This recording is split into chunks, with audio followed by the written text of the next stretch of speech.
మరుసటి రోజు రాజ్యసభ మళ్లీ ప్రారంభమైంది. రాయలవారు, అష్టదిగ్గజాలు అందరూ వచ్చి కూర్చున్నారు.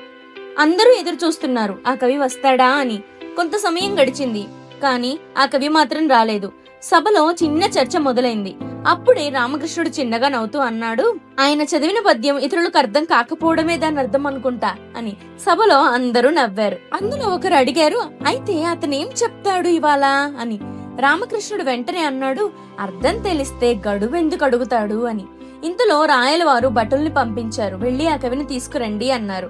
కొద్దిసేపటికి భటులు తిరిగి వచ్చారు. మహారాజా, ఆ కవి రాత్రికి రాత్రే ఎవరికీ చెప్పకుండా పారిపోయాడు. రాయలవారు రామకృష్ణుడి చాకచక్యాన్ని చూసి ఎంతో ఆనందించారు.